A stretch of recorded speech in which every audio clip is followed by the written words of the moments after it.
Et on repart sur la campagne XCOM 2. Voilà, sus aux aliens. Lol. Et charger une sauvegarde puisque j'ai eu quelques petits soucis in-game et au niveau micro.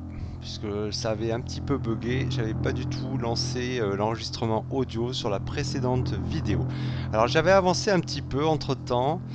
Il y a eu quand même pas mal de dégâts sur mon escouade avec ma Kill Bill là qui s'est bien fait amocher là, coincé à l'infirmerie pour je sais plus de 10 jours, un truc monstrueux. Donc j'ai dû faire appel à des rookies, des noobs. Bon après il faut que tout le monde participe un petit peu à la résistance. Voilà. Alors, effectivement, une mission, il fallait extraire. Il faut extraire un VIP hein, que vous ne voyez plus à l'écran puisque j'ai l'extrait. Ici, la zone d'extraction. Et après, vous avez un petit icône avec un hélicoptère, effectivement, qui vous extrait de la zone de combat. Et encore une mission avec timer. Alors bon, je suis pas un gros fan du timer. Après, je me dis, bon, pourquoi pas. C'est une nouveauté, on va dire, dans le sens, dans cet opus 2. Qui apparaît d'une manière assez récurrente puisque c'est quand même la quatrième mission avec un timer depuis le début ou troisième, enfin bref. Donc bon, ça rajoute un petit plus. Après, ça reste quand même du tour par tour, donc bon, il n'y a pas vraiment un temps imparti, c'est juste un nombre de tours qui est défini. Alors moi je trouve ça pas mal, je trouve ça rajoute un peu de réalisme dans le sens où vous avez une escouade, bon vous venez extraire un VIP et puis finalement vous vous dites voilà ils vont envoyer des renforts, hein, ils sont mis en alerte donc c'est un petit peu normal, c'est un petit côté un peu plus réaliste mais c'est vrai que bon il faudrait pas qu'il y en ait un peu tout le temps des timers. C'est vrai que ça nous change du premier volet d'XCOM par Firaxis. À voir dans le temps. Hein, là, j'en suis vraiment qu'au début. J'ai vu qu'il y en avait qui avaient rushé le jeu en une trentaine d'heures, voire moins. Bon, c'est dommage, hein, tant pis pour eux, ils font ce qu'ils veulent. Alors, vous voyez, l'extraction, elle est ici. Hein. Hop, on fait appel sur l'icône extraction, on évacue. Alors, inutile de vous dire, j'ai eu une sauvegarde antérieure où je me suis fait complètement wiper toutes les squads. Où les 4 persos, ils ont été, j'en avais perdu 2 sur le terrain et 2 autres qui ont été capturés parce qu'ils n'ont pas pu être extraits à temps. Il y avait 12 tours. Et alors là c'est curieux, c'est pour vous dire quand même la randomisation des maps procédurales. Autant la première où j'ai été complètement wipé, j'avais les 4 persos qui devaient aller libérer carrément le VIP dans une cellule. Donc sur 12 tours libérés plus aller s'enfuir jusqu'au point d'extraction, c'était une mission assez ardue. Donc au reload sur un préchargement, je me suis retrouvé avec par contre le VIP avec déjà mes soldats. Donc vous voyez c'est complètement un random. Donc la difficulté rien à voir. Et pourtant je suis toujours en mode vétéran. Mais voilà, complètement à l'opposé. Sur une même type de mission.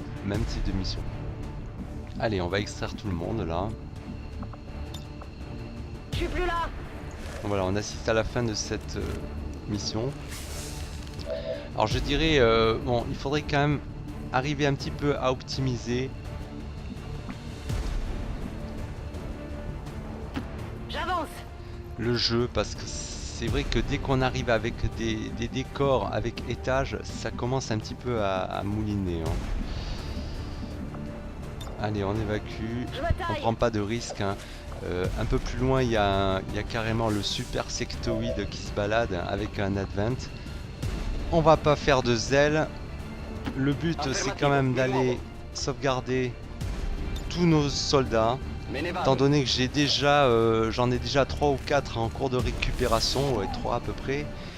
Et sur cette mission, j'ai réussi à en amener un qui faisait partie des missions précédentes, hein, le Rital Fabrizio. Donc il faut faire quand même arriver à faire un roulement entre des soldats valides et des soldats complètement bloqués à l'infirmerie. Hein, et leur faire gagner de l'XP. Bon, et comme je vous disais, hein, j'ai vraiment achevé avec succès sur XCOM Enemy Unknown les modes classique Iron Man et Impossible. Là on a un mode Commander un peu plus haut que vétéran et après le dernier mode difficulté légendaire, hein, légende. Donc je compte m'y attaquer, je ne sais pas quand, j'essaie de me familiariser un petit peu avec tous les mécanismes de ce nouvel opus. Mais c'est vrai qu'il est quand même plus ardu, ça il n'y a pas de doute dessus. Le sectoïde est quand même beaucoup plus agressif, ce super sectoïde. Sur la première mission qu'on a vue ou la deuxième, je sais plus, voilà. Il commence déjà à utiliser ses pouvoirs psioniques, vous faire des paniques sur vos soldats, vous faire des prises de contrôle mental, enfin bref. Rien à voir avec les premières missions de XCOM Enemy Unknown avec les sectoïdes qui étaient présents sur le terrain. Là on avait des sectoïdes assez basiques, bon, qui rajoutaient des HP à leurs congénères. Bon, c'était pas bien méchant, il n'y avait pas encore ces prises de contrôle mental d'emblée très rapidement dans le jeu. Hein. J'imagine que les extraterrestres n'ont pas dû apprécier. Voilà, alors déjà encore une blessure grave, celle-là, être encore bloqué, enfin une de plus bloquée. Donc voilà, hein.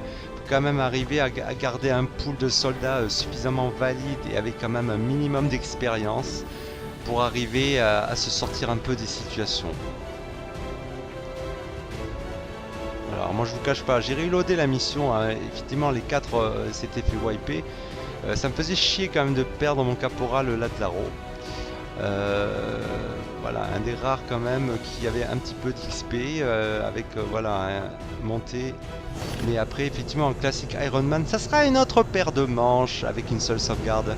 Alors je rappelle que voilà le VIP qu'on a récupéré, hein, c'est un chercheur.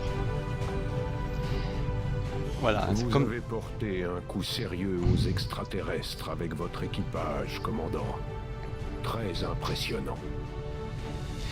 Oui, comme je disais, ça garde le même principe que dans le premier volet, hein, XCOM Enemy Unknown, où on allait récupérer de temps à autre un VIP, mais qui avait une particularité, soit de voilà, qui apportait un plus dans l'histoire et qui rejoignait l'équipe XCOM. Hein. Ceux qui ont pris le DLC à un moment donné avaient pu à ce moment-là récupérer un personnage asiatique qui était vraiment un grenadier très pratique. Merci du personnel pour m'assister, commandant. Soyez certain que j'en ferai bon usage. Voilà. Alors après, on peut recruter hein, des nouveaux soldats, mais bon, c'est quand même pas non plus. C'est limité en nombre, hein. Vous n'allez pas créer une armée comme ça d'emblée de résistants. Je ne pense pas qu'ils aient besoin d'être très convaincants de nos jours. Et je ne suis pas sûr que j'accepterai un implant dans le crâne pour quelques repas chauds. Allez, on va en prendre quelques-uns, peut-être, histoire de faire tourner tout ça.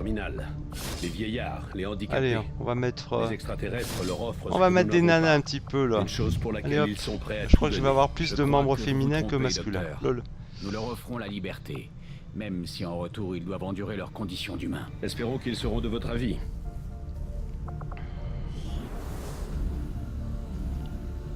Alors, qu'est-ce qu'on a comme recherche? Des armes magnétiques. Ok.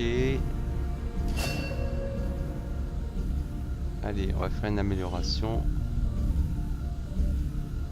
Voilà. Alors j'avais fait aussi une nouvelle recherche, c'était les communications avec la résistance, hein. Ça s'inscrit quand même dans l'histoire principale, donc c'est en cours de recherche. Je vous montre rapidement le Geoscape qui a changé vraiment par rapport au premier opus où on n'a plus vraiment le monde sous forme de globe. Là on a vraiment un aspect un aspect vraiment flat où on défile la carte vraiment sur un plan 2D. Voilà, avec des zones de résistance. Hein, il faut prendre de l'expansion, aller convaincre des factions rebelles aussi de se joindre à nous. Hein. Voilà, je vous mets un petit peu le plot principal. Ça me fait penser à une espèce de remake aussi d'XCOM qui a été sous l'égide d'un autre dev tchèque. C'était les studios Altar hein, qui ont fait une trilogie UFO. Ça me rappelle beaucoup UFO Aftershock dans ce principe de guérilla et de faction où effectivement gagner de l'influence. Il fallait gagner de l'influence dans les différents territoires pour organiser un peu mieux la résistance. Voilà. Moi je trouve cette idée intéressante. Ça change vraiment de la licence originale, hein, où on était vraiment que la seule organisation XCOM complètement isolée à se battre contre l'envahisseur alien. Alors ça c'est un autre genre de mission, hein. Rumeur de la résistance, cache de ressources. Voilà, hein, on peut décider d'enquêter, ça demande 7 jours, et avec la récompense affichée sous forme de ressources. Donc vous pouvez accepter cette mission d'emblée, hein, sachant qu'elle se déclenchera, elle se débloquera au bout de 7 jours de temps d'enquête pour aller sur le terrain. Ou alors vous pouvez différer, voilà, le lancement. Alors voilà un petit peu le Geoscape tel que je vous l'ai décrit. Avec le talion là, ce gros vaisseau dans lequel toute la base est organisée, la base de la résistance. Voilà, QG de la résistance. Voilà, hein, quelque chose, je vous fais pas un spoil, ça fait partie de l'histoire principale. Donc vous voyez, vous avez une carte que je trouve quand même bien faite, qui m'a l'air plus riche que Enemy Unknown, puisqu'il y a des objectifs quand même beaucoup plus variés. Après, l'avancée dans le jeu dira si ça change radicalement et ça enrichit le jeu, mais je pense que oui, hein, suivant les retours vraiment favorables des reviews qu'il y a eu dessus. Il y a des choses qu'il faut que je maîtrise un petit peu mieux. Voilà, une espèce de... Voilà, l'horloge là, vous voyez, il y a une petite horloge sur à côté à droite de chaque objectif, et vous pouvez effectivement, c'est à ce niveau là que vous pouvez accélérer le temps, hein, comme on le sait depuis l'original en 1994, on pouvait accélérer le temps, figer le temps, ou laisser le temps s'écouler normalement. Nous mettons le cap sur le Mexique, secteur 8. Bon là apparemment c'était disponible. Voilà, en fait c'est un scan, c'est une sorte de scanner.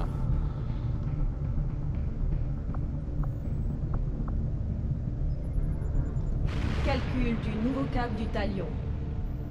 Alors, on peut se rendre évidemment sur place, sur le lieu même de l'objectif que l'on est en train de suivre. Voilà, là, on accélère le temps. Voilà, on peut le ralentir, le figer, vous voyez, et revenir en temps réel. Donc là j'avance un petit peu là. Et après, une fois qu'on aura atteint les 5 jours écoulés, effectivement, vous pourrez lancer la mission. Alors ça vous permet de gérer votre base, de personnifier votre escouade. Le labo ne fait rien pour le moment. Nous perdons un temps précieux et autant de ressources en ne menant aucune recherche. Pensez vite à nous donner un objectif. Sachant que la personnalisation a quand même été grandement améliorée, hein, on l'avait vu un petit peu. Il a une attitude de blessé lui, hein. Il est encore à l'infirmerie, Marco.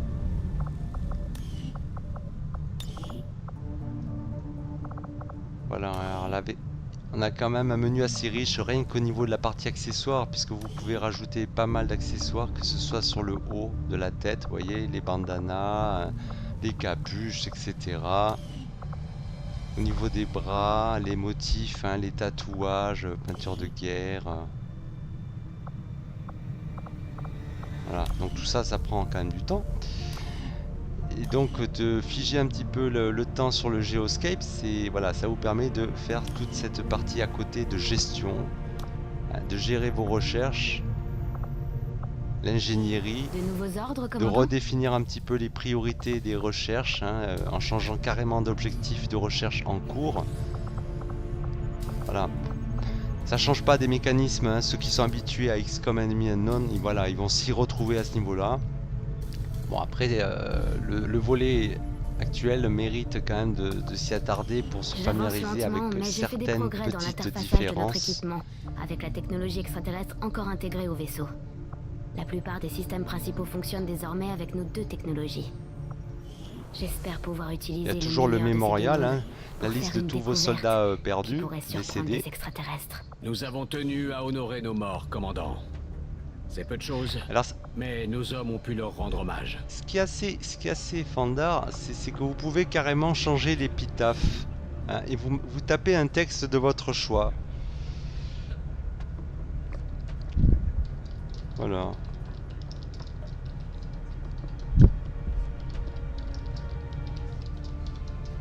Et un petit peu là. Voilà. Là, ça me fait marrer quand même. Donc ça évidemment, ça y était pas hein, dans le premier. Donc ça rajoute quand même un petit peu de personnalisation, de fun hein, dans le jeu. Voilà. Bon, sur ce, je vous dis à une prochaine.